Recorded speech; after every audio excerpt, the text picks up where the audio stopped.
जय भगवान, भगवान श्री रजनीश की जय। मैं माँ जीवन आनंदी, पुणे, ऑस्ट्रेलिया, दोनों कॉन्टिनेंट से आपका फिर से हार्दिक स्वागत करती हूँ। आज के जी, वृद्धावस्था से युवावस्था की ओर के भाग 2 स्वामी शिवानंद भारती पुणे से इनके साथ में। मैं स्वामी जी को आमंत्रित करना चाहती हूँ स्टेज पर क्योंकि हमारा पहला जो रिकॉर्डिंग हम कर रहे थे, उसमें काफ़ी इंटरनेट की टेक्निकल दिक्कत आ रही थी, इसलिए स्वामी जी को बीच में ही इंटरव्यू छोड़ना पड़ा था। स्वामी जी, आपका पुनः स्वागत है। बहुत-बहुत धन्यवाद। धन्यवाद, धन्यवाद। जी, स्वामी जी। स्वामी जी, आपने हमें आपका जीवन परिचय दिया, आप कैसे भगवान से जुड़े, किस तरीके से आपने आश्रम में कार्य किया और जो आश्रम के ही माध्यम से आपको कैसे आगे जीने की राह मिली, इसके ऊपर हमने आपके साथ भाग 1 में चर्चा की। भाग 1 में जब हम ये चर्चा कर रहे थे कि अभी आप आश्रम में ₹970 की वजह से नहीं जाते हैं या वो कैसे महँगा हो गया, तभी हमारी इंटरनेट कनेक्टिविटी बंद हो गई थी। भगवान की कृपा से अभी हम इस विषय पे चर्चा करने के लिए सक्षम हैं। तो आइए मैं आपसे एक सवाल पूछना चाहती हूँ इसी विषय को लेके कि भगवान के समय का आश्रम का व्यवस्थापन और अभी का आश्रम का व्यवस्थापन, इसका तो पूरा ट्रांसफॉर्मेशन आपने देखा है ना? हुँ, कि कैसे ये बदलता गया दर-बदर। तो ये जो ट्रांसफॉर्मेशन है, इसे आप किस तरीके से देखते हैं? ये सकारात्मक है, नकारात्मक है, सहायक है या किस तरीके का ट्रांसफॉर्मेशन है ये? इसको दोनों ओर से देख सकते हो तुम। मैं तो दोनों ओर से देखता हूँ। जी, क्योंकि जीवन में जो भी दुःख आता है, दुःख, उसको तुम भी पॉज़िटिव दृष्टि से देख सकते हो। मैं इसे ऐसा जानता हूँ कि ओशो की देशना जो थी, भगवान बुद्ध की एक देशना थी कि जीवन दुःख है और दुःख से जाने का एक ही तरीका है ध्यान। जानो, साक्षी रहो। तो दुःख को भी मैं इस तरह से लेता हूँ। जो भी होता है ठीक है, मेरे लिए तो मैं ऐसा जीवन को ऐसे देखता हूँ कि जो भी होता है उसको पॉजिटिवली देखो। तो ये दुःख आ गया, मैं जानता हूँ अभी पहले जैसी तो कुछ बात रही नहीं आश्रम में। ओशो थे तभी अलग ही वो वो बात ही अलग थी। ओशो ओशो थे तभी। लेकिन ठीक है, जीवन में ऐसा ही चलता है। तो जीवन हमेशा पॉजिटिव दृष्टि से देखना चाहिए। एक ही बात ध्यान में रखना चाहिए कि जब सद्गुरु मिले तो हमारा जीवन ऐसे व्यर्थ नहीं जाना चाहिए ऐसी बकवासी बातों में। जिनको जो करना है करे, मैं तो ऐसे नहीं जीता। मैं एक ही मेरी जीवन की देशना है कि मैं जानूँ मैं कौन हूँ। ये जीवन मेरा व्यर्थ नहीं जाना चाहिए, बस इतना ही मुझे चाहिए। तो दुःख को भी मैं पॉज़िटिवली लेता हूँ, ठीक है।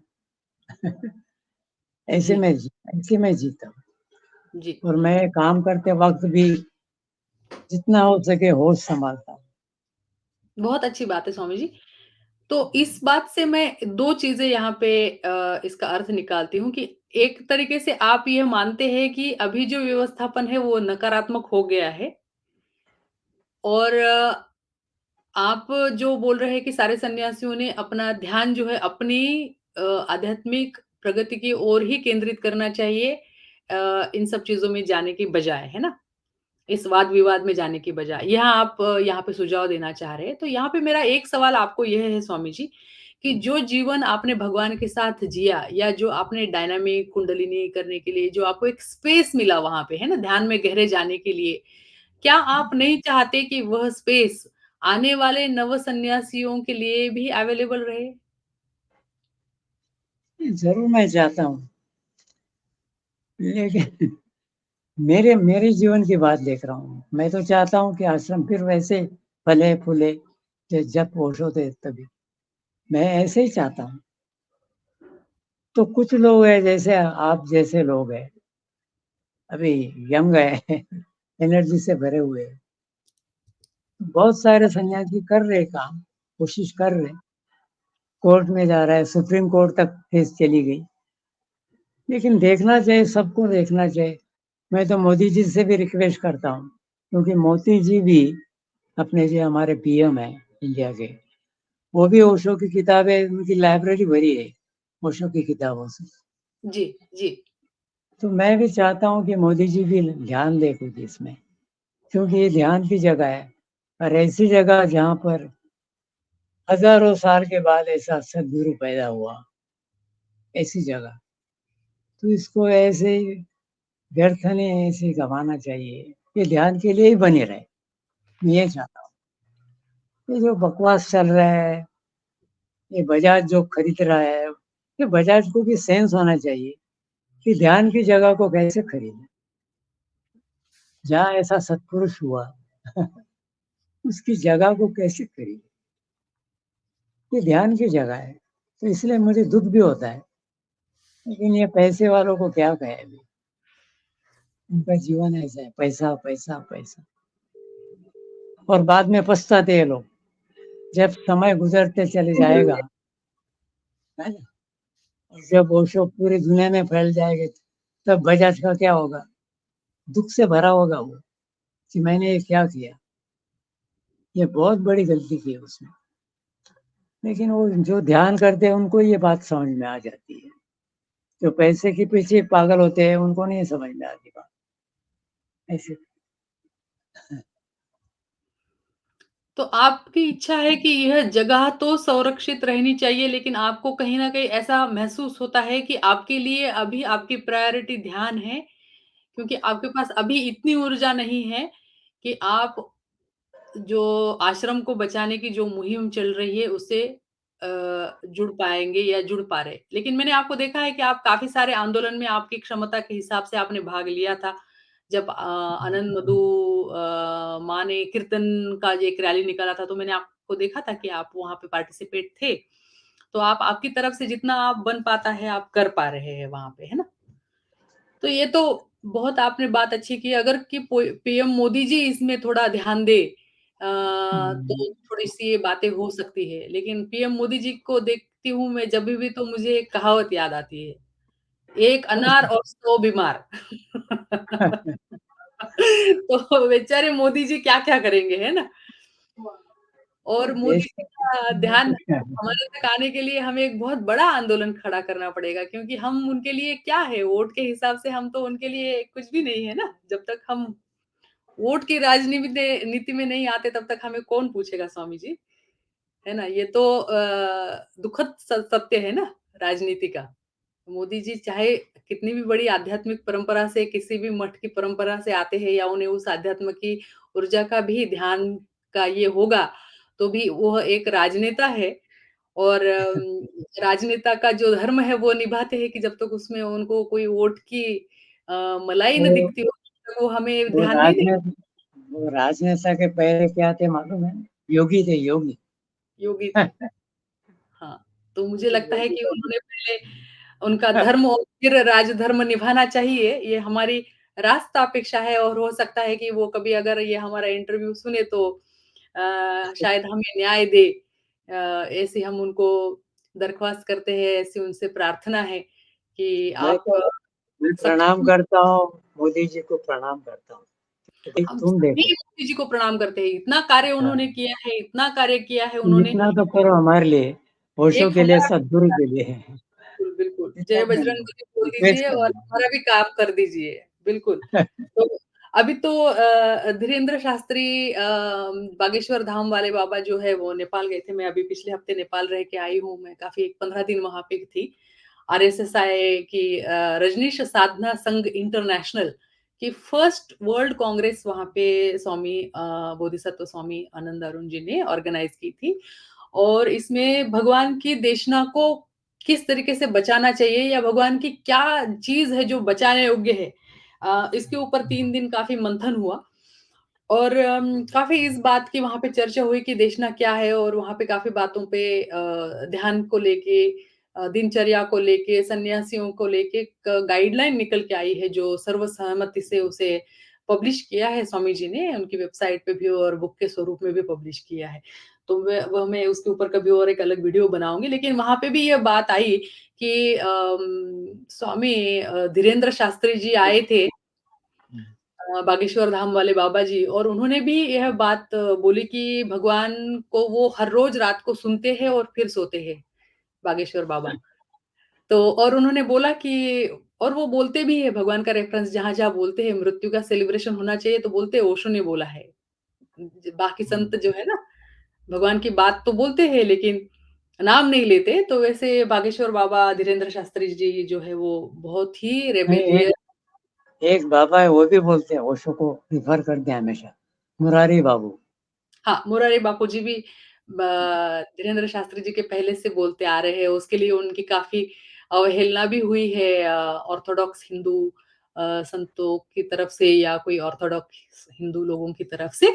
तो सनातन धर्म की ये जो सुंदरता है वो मोदी जी तो जानते हैं और हमारी प्रार्थना है उनसे ये करबद्ध प्रार्थना है कि मोदी जी आप हमारा ये छोटा-सा काम है आपके लिए, यह हमारा छोटा-सा काम आप कर दीजिए कि ये आश्रम जो है हमारा मुक्त करा दीजिए। वो अ, छोटी-मोटी बात है। जी, जी स्वामी जी। तो आपने आपका ये जो कहना है कि ये नकारात्मक ट्रांसफॉर्मेशन हुआ है, अभी जो आश्रम की अवस्था है वो नकारात्मक अवस्था में है और इसे सकारात्मक अवस्था में लाने के लिए जो भी प्रयत्न चल रहे हैं, अलग-अलग माध्यमों से उन सभी अ, माध्यमों का आप सपोर्ट करते हैं आपकी तरफ से। नहीं, कर रहे हैं लोग, अच्छी बात है, जो भी करना चाहते वो करें। ओशो का एक फ़ोटो मेरे पास था।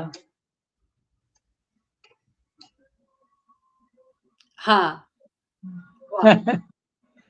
मैंने जी, कैसी वो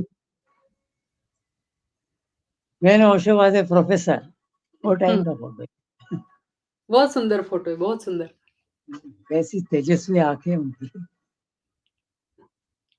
आज भी फ़ोटो देख के लोग प्यार में पड़ जाते हैं और उनको पता भी नहीं चलता कि भगवान शरीर रूप में आज नहीं है, जो बहुत सारे नवसन्यासी जुड़ रहे हैं, बोलते हैं हमको ओशो से जुड़ना है, कैसे जुड़े? तो अभी उनको पुनः आश्रम भेजने का तो साहस भी नहीं होता, क्योंकि पता नहीं वहाँ जाके उनको गेट पे किस तरीके का उनका इंसल्ट हो जाए, है ना? कोई अगर पूछता है कि हमको ओशो से जुड़ना है, तो मेरे मन में तो हमेशा सवाल आता था, अब इनको भेजें कहाँ? अ, भगवान के बहुत-बहुत धन्यवाद मैं अभी नेपाल जाके आई हूँ, तो अब तो मैं आराम से लिख देती हूँ कि भाई तपोवन जाओ नेपाल में। अ, वहाँ पे तो भगवान की अस्थियाँ भी स्वामी जी ने सुरक्षित रखी है।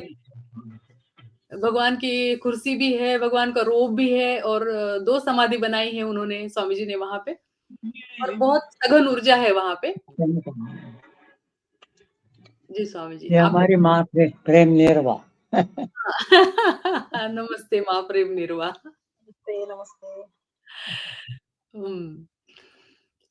तो वहाँ पे तो मैं अभी न नए जो सन्यासी मित्र आते हैं, अभी मैं उनको क्योंकि मैं खुद नेपाल जाके आई हूँ और अपना यह एक्सपीरियंस है कि स्वामी जी अगर कोई वीडियो एडिट भी किया है, एडिटेड वीडियो अगर आ जाता है, तो स्वामी जी बताते हैं, "नहीं, ये कंप्लीट वीडियो यहाँ पे है, यहाँ पे एडिट किया है।" क्योंकि आप जो सन्यासी हैं पुराने, वही सन्यासी हमें यह गाइड कर सकते हैं कि ये कौन-सा वीडियो कंप्लीट है या कौन-सा प्रवचन कंप्लीट है, क्योंकि बहुत सारे वीडियो तो आप खुद सामने बैठ के आप लोगों ने सुने हैं ना। तो आपको तभी एडिटिंग समझ में आ जाती है या किसी-किसी के पास पुरानी कॉपी है तो उससे भी एडिटिंग का पता लग जाता है। तो आपका मार्गदर्शन और आपका जो कंट्रीब्यूशन है वो बहुमूल्य रहने वाला है। स्वामी जी यहाँ से आगे भी आपने अभी भी बहुत कार्य किया है, यहाँ से आगे भी आपका बहुत बहुमूल्य कार्य यहाँ पे रहने वाला है। आप जो पुनावन के सन्यासी हो आप सभी लोग। तो हमें बहुत अच्छा लगता है जब भी हम देखते हैं कि पुराने सन्यासी मिलते हैं, भगवान की बात शेयर करते हैं। और कोई आपको भगवान का ऐसा कोई अनुभव शक्तिपात का या एनर्जी दर्शन का आप हमारे साथ शेयर करना चाहेंगे? एक मैं बताता हूँ आपको, जी, स्वामी विमलकर जी का नाम सुना है आपने? जी, हाँ, उनकी उनकी कथा स्टोरी पता है आपको? आप बताइए। वो डायनामिक मेडिटेशन करते थे। वो आए, जी, he was a prince of कौन से कंट्री, यूरोप कंट्री का प्रिंस था कोई। जी, उसके जी, मिसेज़ के साथ आए आश्रम में और उन्होंने संन्यास ले लिया। तो डायनामिक मेडिटेशन चल रहा था आश्रम में और डायनामिक मेडिटेशन में जो थर्ड स्टेज है, हू, वो करते वो इतने ज़ोर से, इतने टोटली से उन्होंने किया कि ऊर्जा, शक्ति जो है एकदम एकदम ऊपर उठ गई और सातों चक्र तक चली गई, सहस्रार तक। और इतनी जोर से उठी कि यहाँ पर उनका सर ही फट गया और वो गिर पड़े नीचे। और होश आए, उन्होंने सारे चक्र देखे और जब ससुराल के ऊपर हाथ रखा तो बोले इज इनलाइटन, तो सेलिब्रेशन किया विमल कीर्ति। तो विमल कीर्ति स्वामी जी की समाधि है आश्रम में। जी, बहुत एक सुंदर। घटना हुई। हमको ये पता था कि उनकी ब्रेन हेमरेज से उनकी मृत्यु हुई, लेकिन ये ब्रेन हेमरेज कैसे हुआ इसकी जो कथा है वो अभी आपके मुँह से सुनाई दी है स्वामी जी मुझे। आप बहुत अच्छा आपने ये अनुभव शेयर किया। देखिए अभी और, रॉयल फैमिली जो है उनको उनको तो पता है कि विमल कीर्ति की वहाँ पे समाधि है ना? और और फिर भी वो ऐसी घटना करना चाह रहे हैं। ऐसी घटना ओशो के साथ हुई जी। 700 साल पहले। He was a Tibetan monk. हुँ। तो ध्यान करते करते उनकी शक्ति ऐसी ऊपर उठी, इतनी जोर से ऊपर उठी कि आज्ञा चक्र पर आ गई यहाँ पर और फट गया सर। यहाँ से खून का फव्वारा निकल के वो गिर गए नीचे, मृत्यु हो गई उनकी। ये 700 साल पहले की घटना है। ओशो उन्होंने ही बताया था, ओशो ने। जी। 700 साल के बाद फिर ओशो ने यहाँ जन्म दिया था। जी।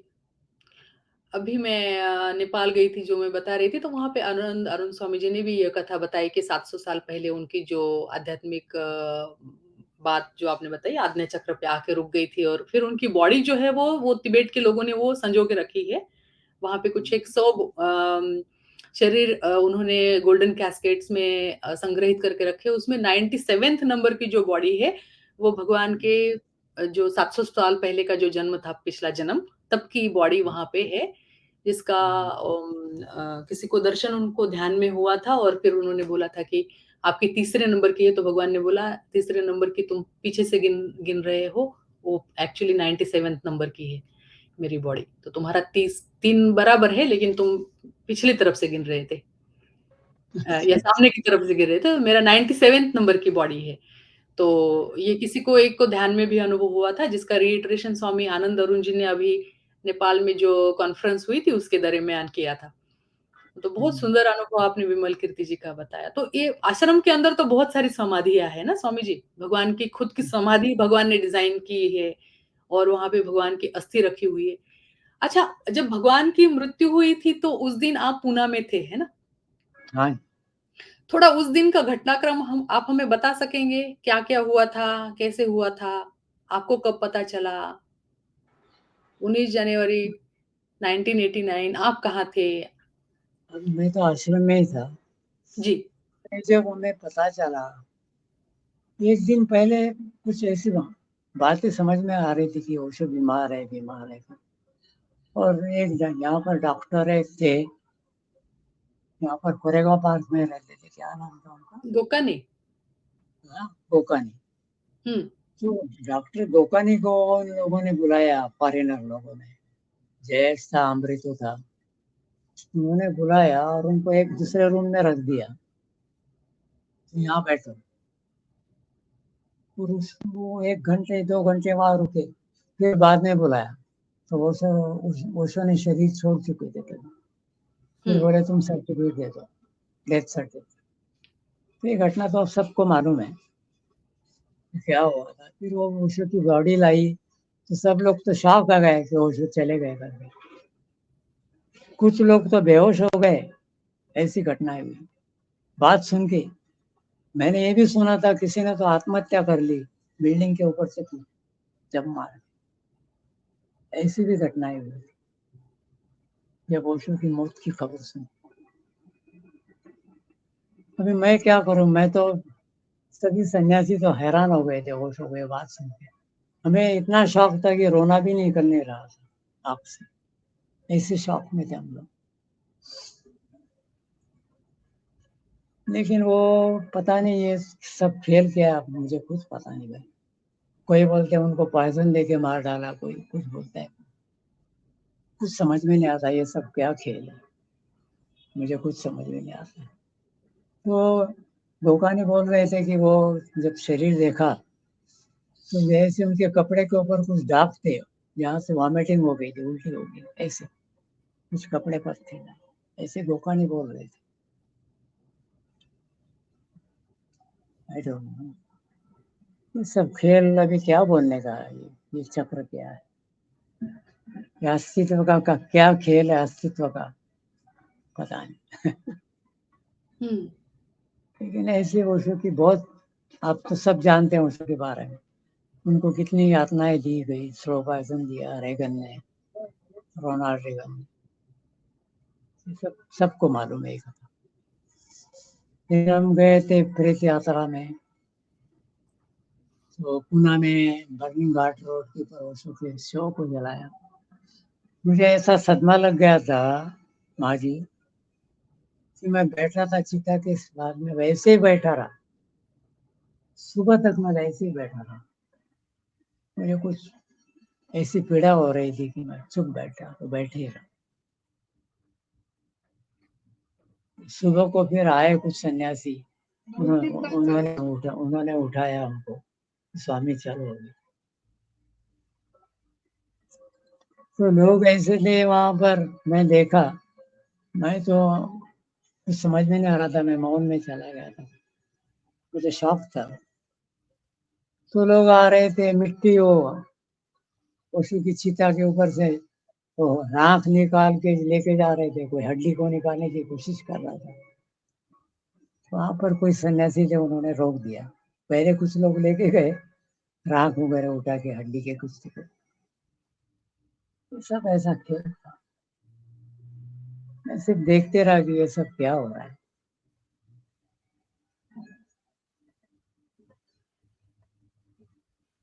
बहुत दुखद घटना थी वो, ओशो की। दूसरे दिन मेरा मेरा जो भांजा था बम्बई में, उसने फोटो भेजे मुझे, तो कुछ फ्री प्रेस जर्नल था शायद, उसमें फोटो आई थी, और वो सुबह की फोटो थी, उसमें मेरा भी फोटो आया था। कि मैं चिता के पास बैठा हूँ ऐसे ध्यान। ऐसा खेल हुआ था वो, क्या बोले अभी। सदगुरु के साथ ऐसा ही होता माँ जी।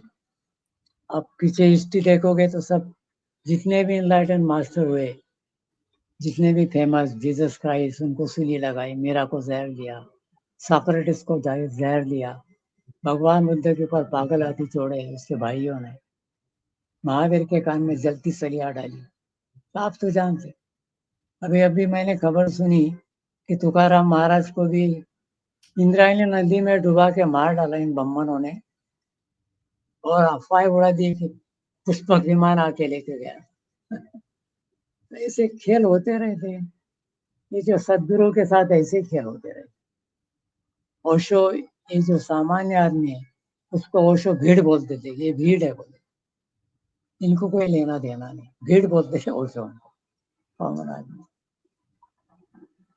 ये भीड़ चलती है इन राजनेताओं के पीछे, इन पंडितों के पीछे भीड़ चलती रहती।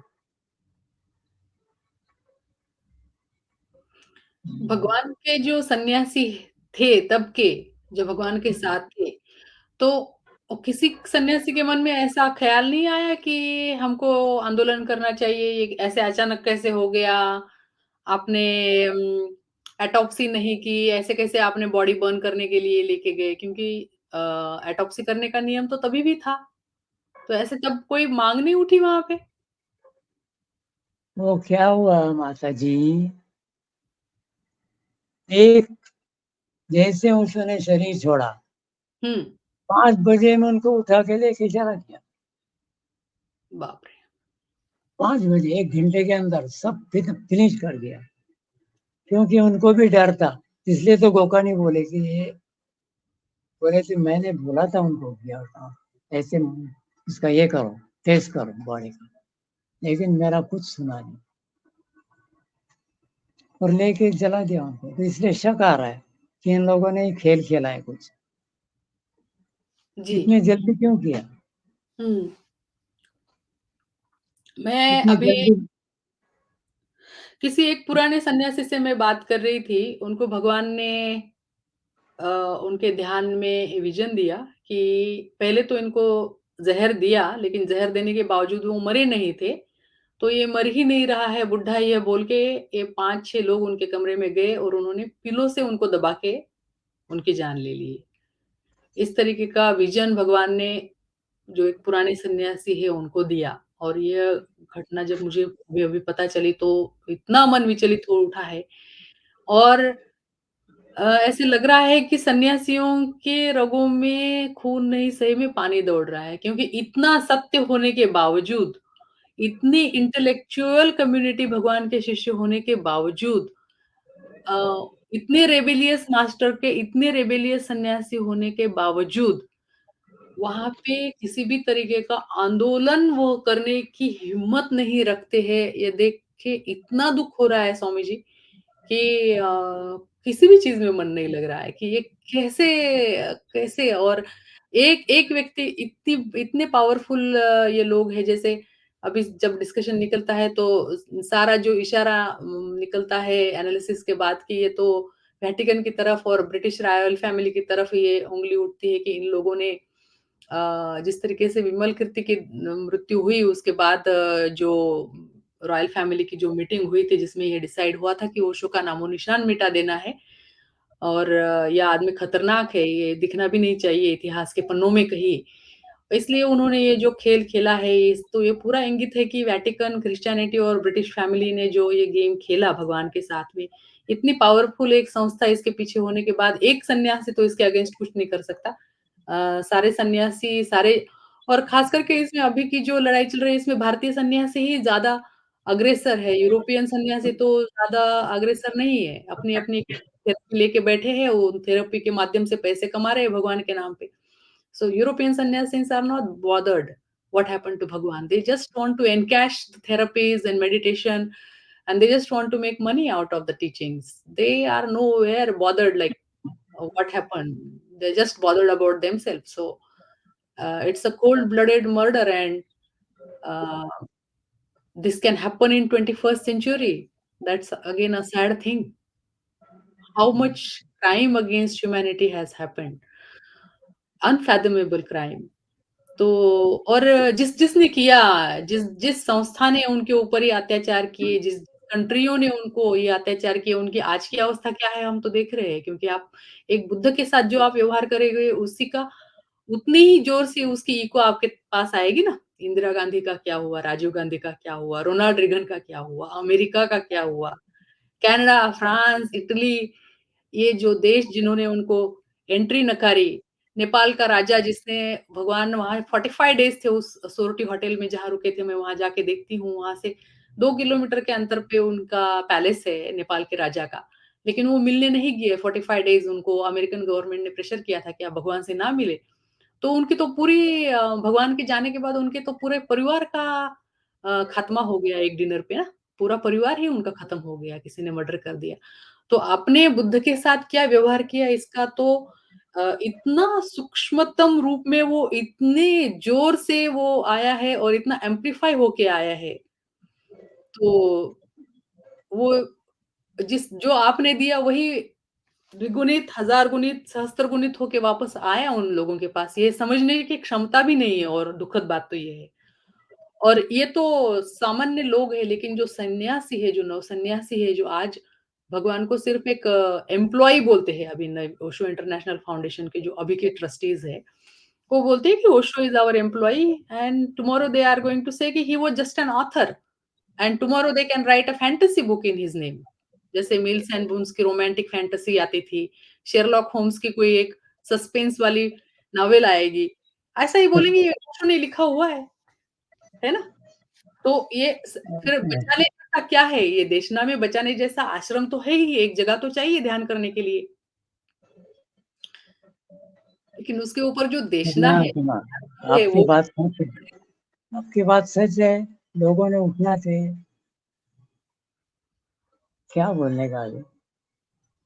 अरे हम हमारे जैसे 83 इयर्स के सन्यासी ट्राई करते हम खाली जाते उधर जब चलता है, जितना जाना हो चाहिए। सके पूना में जितने पूना और मुंबई में मिलके 1 डेढ़ लाख पूना सन्यासी तो है।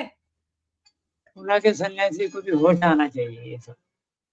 कि तो ऐसे तो सदगुरु के साथ जो हुआ और हम चुप बैठे और तुम्हें अभी क्या बोलने का था? बोलने के लिए शब्द नहीं है मेरे पास। नहीं, आप बोलिए, आप उनको आह्वान करिए, आप तो बिल्कुल क्या आप करें? आता है कि जब उनको हम में होते हैं तो हमारे शब्द कुंठित हो जाते हैं। हमें इस दुःख से बाहर आना पड़ेगा और हमें इस दुःख से बाहर आके इस अवेयरनेस में आना पड़ेगा कि हमें क्या करना चाहिए। कम से कम पूना और मुंबई के सन्यासी तो एक जगह मिलके आश्रम के सामने एक धरना आंदोलन तो दो। मराठा आंदोलन देख रहे हो आप महाराष्ट्र में किस तरीके से हो रहा है, उससे कुछ प्रेरणा लो। कम से कम मराठा आंदोलन सुनता है। जाओ यहाँ से। ये जो इन्होंने इतने वफ़ादार वो जानवर का नाम मैं लेना नहीं चाहती, वो वफ़ादार जानवर होता है। इन्होंने ये जो लोग वहाँ पे जमा करके रखे जो 2-3 भारतीय गुलामगिरी कर रहे हैं अभी भी और पता नहीं किस कोरे कागज़ पे इन्होंने साइन दे के रखी है उनको कि बिल्कुल डर के मारे कुछ नहीं बोलते या इन्होंने क्या काम किए ऐसे जिसको ढाँकने का इनको अ अभिवाचन मिला है जिसको लेके ये ना चुप तेरी भी चुप मेरी भी चुप में जो लगे पड़े हैं, ये ये पूना के सन्यासी और मुंबई के सन्यासियों को तो इसमें आना चाहिए, है ना? तो बहुत दुःख होता है जब मैं देखती हूँ यहाँ से कोई भी आंदोलन कि पूना के सन्यासी बहुत कम होते हैं और फिर बाहर से कर्नाटका, बैंगलोर, राजस्थान, हरियाणा, उत्तर प्रदेश, नेपाल से सन्यासी आते हैं, ट्रेन भर के आते हैं, 3000 सन्यासी आए और पूना के सन्यासी उसमें गिने-चुने 10-12 सन्यासी रहते हैं। तो क्या कारण है देखो, स्वामी जी इसके पीछे? आपको क्या लगता है? इनका विश्वास हो गया है? क्या हुआ है? उनको उनको रह के आदत पड़ गई, समझे ना? हुँ, उनको नया-नया कुछ लग नहीं रहा है, वही पुराना खेल उनको लग रहा है, पुनः अच्छा, खेलोगे। अच्छा। अपने-अपने बिज़नेस में मस्त है, ध्यान हुँ, वगैरह उनके जीवन से चला गया, ऐसी बात है और कुछ नहीं। पुणे के सन्यासी सारे ब्रोकर बन गए मोस्टली यहाँ पर, कोरेगांव पार्क में मैं जितने भी देखता हूँ सन्यासी, मेनी सन्यासी आर ब्रोकर्स, हुँ। वो अपने-अपने घेर में मस्त है। तो क्या बोलने का? इसको क्या बोलने का? उनको समझ में आना चाहिए खुद ही। वो मैं आपकी बात समझती हूँ, जैसे कि माला का प्रतिरोध किया था आश्रम वालों ने, धीरे-धीरे माला निकाल ली सबके गलों में से, है ना? किसी को पता भी नहीं चला कि माला निकाल ली। इतना धीरे से निकाली कि अभी आप ये मरून रोब पहन के मार्केट में मत जाइए, ये मरून रोब आपके ध्यान के कपड़े हैं, आप इसको सिर्फ ध्यान कक्ष में पहनिए। लोगों को भी लगा हाँ, बड़ी सात्विक बात है ये, अपना मरून घर पे उतार के तुलसी बाग जा रहे हैं, अच्छा फिर माला ऊपर रखते नहीं, माला ऊपर रखने की ज़रूरत नहीं है, आप भगवान की गाइडलाइन है कि माला को अंदर करिए। सन्यासी ध्यान और प्रेम में हाँ, भगवान ने बोला होगा आनंदो माता जी मीडियम है, आनंदो माता ने बोला होगा आनंदो माता की जय। माला गले के अंदर ऐसे धीरे, धीरे, धीरे फिर हाँ, माला पहनने की क्या ज़रूरत है? अब जब माला पहन के कोई गया अभी किसी का भाव आया कि मुझे माला पहन के जाना चाहिए, आनंद मधु की माला के ऊपर उसके साथ हाथ डाल दिया। उनको ये भी ध्यान न रहा कि हम एक स्त्री को इस तरीके से हम हैरेस कर रहे हैं, है ना? नहीं, वो दिन गए थे ना हम लोग पहले जब आंदोलन हुआ ना, कौन थे गोपाल भारती थे और भी कुछ लोग थे। वो जी, एक माँ थी, क्या नाम उसका? मधु मुझे माँ, याद नहीं। हाँ? मधु, मधु माँ। आनंद तो मधु। वो टाइम सन्यासी घुस गए थे अंदर ज़बरदस्ती। हाँ, अंदर घुस गए और रोकने की कोशिश किया लेकिन घुस गए। नहीं मैं देख जब गया था तो 1 दिन पहले, तब हम लोगों ने पैसे दिए, हुँ, 1000 रुपए एंट्री था। वो दे के चले गए, अंदर गए हम लोग। हुँ, लेकिन दूसरे दिन तो ज़बरदस्ती चले गए लोग। हुँ। ये लोग अजीब लोग हैं ये क्या नहीं, उनका उद्देश्य तो क्लियर है स्वामी जी ना, उनका उद्देश्य है कि बिल्कुल इनको एक एम्प्लॉयी और एक ऑथर बनाएँगे, फिर इनकी फ़ोटो भी सारी दिव्या माँ बता रही थी, निसर्ग बता रहा था कि वो मशीन आरी कटिंग की जो मशीन है, उससे बड़े-बड़े फ़ोटो कट करवाए इन लोगों को। ये बोले, "नहीं-नहीं, हम ये फ़ोटो घर ले जाते।" नहीं बोले, "आश्रम की प्रॉपर्टी है, आपको ये कट करने पड़ेंगे या तो फिर आप आश्रम से निकल जाओ अगर आपको ये काम नहीं करना है।" तो रोते-रोते सन्यासियों ने भगवान की फ़ोटो कट की है जब वो आश्रम में थे तो। जो आश्रम की बड़ी-बड़ी फ़ोटो जो खुद भगवान ने खिंचवाई थी। तो ये इस तरीके के क्राइम इन्होंने किए हैं और जो सन्यासियों को कहीं कुछ सन्यासियों को समझ में आ रहे थे, लेकिन बाकी सन्यासी उनका भरोसा नहीं कर रहे थे। तो और अभी भी वो उनका साथ देने के लिए तैयार नहीं है, वो आवाज़ उठा रहे हैं, तो अभी भी साथ देने के लिए तैयार नहीं है। तो ऐसे सन्यासियों ने उनकी माला या तो वापस कर देनी चाहिए, मैं तो बोलती हूँ। आपको अगर इतना भय है अपने जीवन के लिए या अपने पैसों के लिए इतना मोह है, तो आप सन्यास माला वापस कर दो। हुँ, कोई बुरा नहीं लगेगा भगवान को, उल्टा भगवान खुश हो जाएँगे, बोलेंगे चलो इतने तो सत्यवादी है, ये इतने तो प्रामाणिक है कि अब इनसे सहन नहीं होती ये बातें, ये माला वापस कर रहे हैं। वापस दे दो माला, है ना? मुझे तो ये लगता है, लेकिन फिर मुझे लगता है कि मैं शायद क्रोध में आके ये बात कर रही हूँ, पर ऐसे कोल्ड ब्लडेड जिनके खून में खून नहीं है, ऐसे सन्यासी क्या मोक्ष को भी प्राप्त कर लेंगे या क्या ध्यान में भी प्रगति कर लेंगे, है ना? मगर आपकी बात सही है। तो जिसका खून पानी हो गया, उसको निर्वाण मिल के भी क्या है? उसका बर्फ ही है ठंडा। तो ऐसे लोगों का कोई वो उपयोगिता खुद की भी नहीं है उनकी, ना कोई वो समाज को अपना कुछ प्रकाशित कर पाएँगे। तो ये बहुत दुखद स्वामी जी बातें लगती है और मुझे लगता है कि आप जो करते हो, आपके पास इतने नए लोग आते हैं रियल एस्टेट देखने के लिए जो सन्यासी भी नहीं होते और आपका टूर गाइड का काम अभी भी चल रहा है। हर एक आने वाले को बात बताना भगवान का कि मैं भगवान का सन्यासी हूँ, ध्यान करो, ध्यान के अलावा और फिर वो लोग कैसे इंटरेस्टेड हो जाते हैं, किताब ले जाते हैं। आपका जो टूर गाइड का काम आपको भगवान ने दिया था, वो आप अभी भी कर रहे हो, है ना? अभी भी आपका वो चल रहा है, तो आप मैं तो वहीं पे हो मेरे अभी भी। जब भी कोई आता है, तो पहले मैं ऐसे बोलते-बोलते बोल देता हूँ, बोले आप स्वामी कैसे बोलते हैं आपको? मैं हाँ। बोला ये मैं ओशो का सन्यासी हूँ। बोले ओशो का? हम भी पढ़ते हैं ओशो को। फिर वो स्टोरी शुरू प्रवचन शुरू। ऐसे मैं ओशो को बताते रहता हूँ सबको। मैं बता रही थी आपकी जब इंटरनेट कनेक्टिविटी गई थी, तब कि पहले कैसे गुरु पूर्णिमा के वक़्त में आपके एक छोटे से घर में 10-10, 15-15 सन्यासी रहते थे। इतना प्यार और आपके उस घर से कितने सन्यासी आए और कितने लोगों ने खाना खाया और कितने लोगों ने सन्यास लिया और कितने लोग ध्यान में आगे चले गए और सिर्फ़ भारतीय ही नहीं, भारत के बाहर के भी। कल ही मुझे याद आ रही थी वो आपके अमेरिका के फ्रेंड की जो आपको मनी ऑर्डर भेजता रहता है। तो नवा, नवा, नवा जीवन नवा। जीवन नवा कितने ही ऐसे सन्यासी और कितना प्रेम और वो प्रेम भी कितना कि वो भाषा के परे, देश के परे, नेशनैलिटी की बॉर्डर नहीं है उसको, ना रेस की बॉर्डर है और भगवान ने जोड़ दिया सबको, है ना? इतने प्रेम से जोड़ दिया कि कहाँ-कहाँ से लोग कहाँ-कहाँ जुड़ जाते हैं। मैं तो रोज़ नए-नए लोग देखती हूँ, अब तो वर्चुअल मीडिया में जुड़ते हैं, फेसबुक में, व्हाट्सएप में। इतना गदगद हो जाता है कि कैसे समझ में आता है इनको, आज भगवान है नहीं तो भी इनको कैसे समझ में आता है, कितनी कृपा है ना? तो जितना ये लोग दबाने की कोशिश कर रहे हैं, उतना भगवान ऐसा रबर बॉल की तरह बाउंस होके ऊपर आ रहे हैं। ये इनको दबा पता नहीं है सकते, ये ऐसे भगवान आदमी को दबा नहीं सकते। का नहीं है जो दब जाए इतनी इज़िली। और ये जो अगर बेच भी दिया तो बाद में वो बजाज पछताएगा, मैं बताता हूँ आपको। क्योंकि ओशो जो है, ओशो मिट नहीं सकते, कोई मिटा नहीं सकता उनको।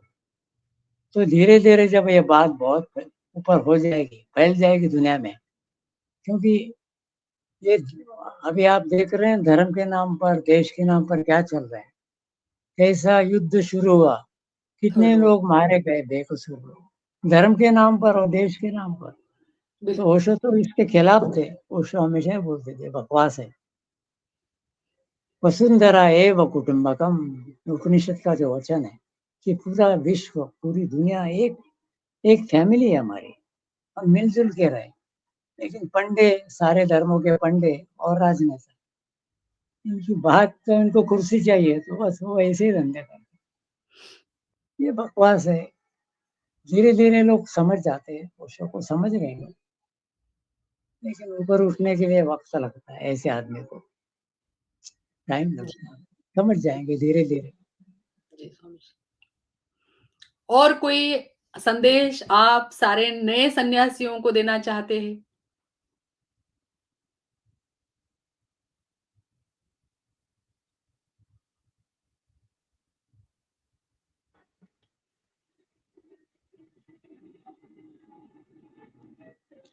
ये बिल्डर लोग मेरे पीछे लगते हैं।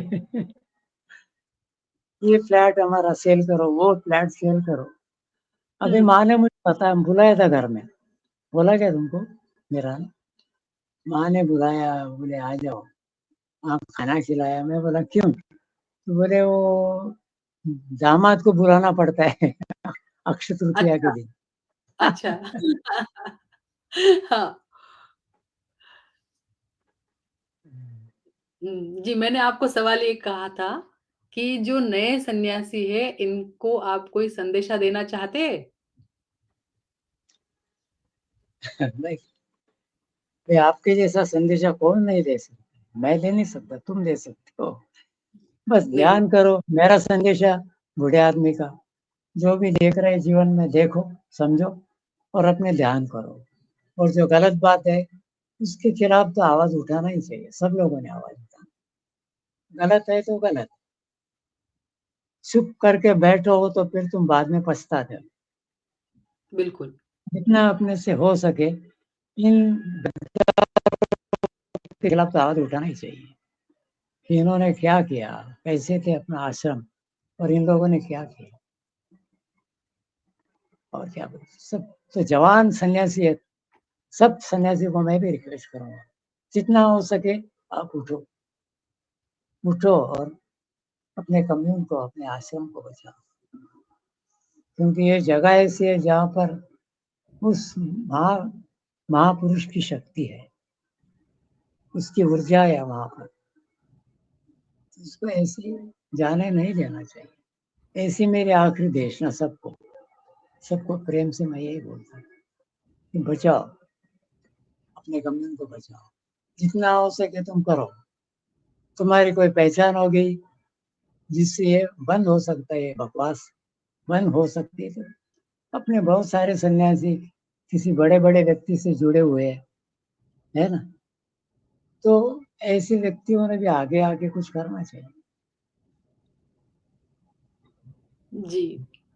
मुंबई, पुणे में ही इतने अरबपति और इतने ब्यूरोक्रेट्स और क्योंकि महाराष्ट्र स्टेट में आता है पुणे, ज्यूरिसडिक्शन के हिसाब से, लीगैलिटी के हिसाब से, तो पुणे और मुंबई में ही जो सन्यासी है, इतने इन्फ्लुएंशियल और पावरफुल है, यही अगर एक जाग जाए तो इतनी जो इंडिया लेवल की फाइट छोटी-छोटी शुरू हो रही है, उसकी ज़रूरत नहीं पड़ेगी। तो पुणे और मुंबई के सन्यासियों के खास करके निवेदन है कि जिसकी क्षमता है, वो भगवान की कृपा से आपको वो क्षमता मिली हुई है, तो उसका भगवान के काम के लिए इस्तेमाल करिए। क्योंकि बराबर। अगर आप नहीं करोगे तो कौन करेगा? जिसके पास है वो नहीं देगा तो फिर कौन देगा? है ना? और आपके पास वो आया है तो किसी कारण से आया होगा ना, तो वो कारण समझिए कि आपके पास इतने पैसे क्यों आए हैं, इतनी समृद्धि क्यों आई है या इतनी कॉन्टैक्ट्स आपके क्यों आए हैं। ये किसी काम के लिए ही आए होंगे, भगवान के किसी काम के लिए, आप उसे इस्तेमाल करिए। बहुत अच्छी बात कही आपने स्वामी जी। आपसे भी मेरा एक अनुरोध है, एक प्रार्थना है कि आप जितने लोगों को आप जानते हैं, ये वीडियो तो रिकॉर्ड हो जाएगा, अपलोड हो जाएगा, तो आप तो उनको शेयर करिए, लेकिन आप पर्सनली भी कम से कम रोज़ 2-3 लोगों को तो आप जिन लोगों से आपने बहुत सालों में बात नहीं की, उनसे आप फ़ोन पे बात करिए। आप उनको बताइए कि ऐसी बातें हो रही है और यह जो इतना ब्यूटीफुल स्पेस भगवान ने हमारे लिए बनाया था, है ना? सन्यासियों के लिए बनाया ना इतना कम्यून। भगवान तो एनलाइटेंड हो गए थे, उनको क्या ज़रूरत थी लाओ त्सो में बैठे रहते, है ना? बराबर। हमारे लिए बनाया ना ये इतना बड़ा कम्यून कि हम चीख सके, चिल्ला सके, एक-दूसरे को हग कर सके, है ना? रो सके वहाँ पे। ये जो इतना सुंदर स्पेस भगवान ने हमारे लिए बनाया है, यह स्पेस हमने जिस तरीके से एन्जॉय किया है पुणे 1, पुणे 2 में, वो आने वाले लोग भी उसे उस तरीके से एन्जॉय कर सकें और भगवान की देशना को जी सके प्रत्यक्ष रूप में। सिर्फ़ किताबों में पढ़ने लायक ही थोड़ी है ना भगवान, पढ़ने के लिए तो बहुत किताबें हैं ना। तो ये आप उन सब सन्यासियों को आप फ़ोन करिए और उनको बोलिए मुहिम से जुड़िए, है ना? हुँ। अभी जो भी मुहिम चला रहा है, चाहे वो ओडीपी हो, ओआरएस हो, वहाँ पे हिमांशु स्वामी बैठते हैं आके धरने पे।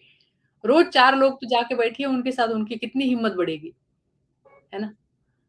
तो ये ज़रूर। जो है ना, आप जिन लोगों को आपने बात नहीं की है, बहुत सारे ऐसे सन्यासी होंगे जो आप आपके रोज़ के कार्य की वज़ह से आप उनसे बात नहीं कर पा रहे होंगे। ऐसे लोगों से आप बात करिए।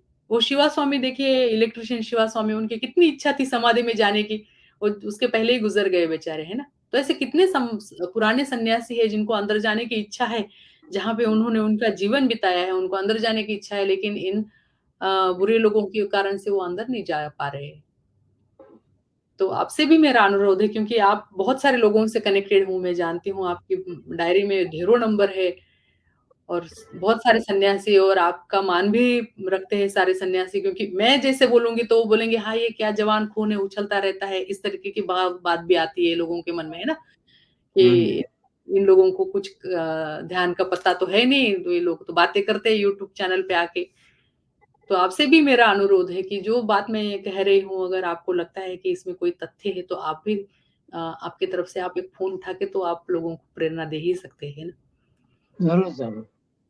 बहुत, धन्यवाद। बहुत, बहुत धन्यवाद आपका। आपने इतना बिज़ी, आप मुझे पता है आपका फ़ोन कंटिन्यू बज रहा होगा बैकग्राउंड में, लेकिन उसके बावजूद आपने भाग 2 के लिए भी आए और आज ये इंटरव्यू पूर्ण किया आपने भगवान की कृपा से। इतना एक ये टेक्नोलॉजी का चैलेंज, जो कभी चैलेंज नहीं रहता पुणे में टेक्नोलॉजी का, वो आज बना था।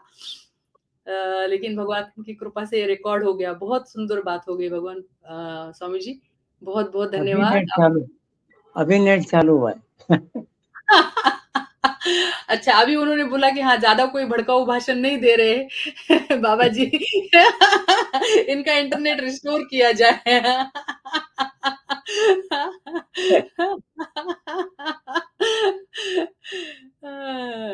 हमारे साथ भगवान की ऊर्जा है बोलना, आपके साथ ज़्यादा से ज़्यादा वैटिकन का पावर है।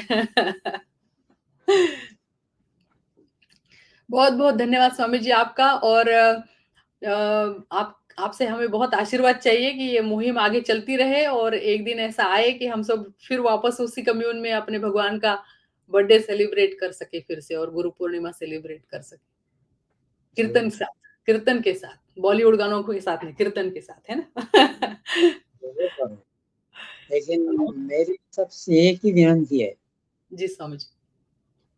ये तो सब बाहर का खेल चलता रहेगा, लेकिन अपने अंदर का खेल भी शुरू रखो।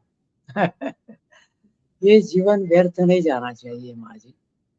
बहुत ऐसे सुंदर। सद्गुरु हमेशा मिलते नहीं, तो उन्होंने जो दिया है वो उसको ध्यान में रखना चाहिए। बाकी ये बाहर का खेल तो चलते रहेगा हमेशा।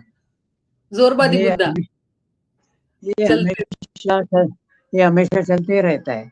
जब भी कोई सद्गुरु आता है, ये खेल उसके पीछे चलता ही रहता है। आप जानते हो ना? उसके पीछे भी यही चल रहा है। ये भी जाएगा और एक दिन दुनिया ओशो-ओशो करेगी। वो तो मालूम हाँ, है आपको। ओशो के नाम पर ही धर्म खड़े हो जाएँगे। ये अभी से मैं बोलता हूँ आपको।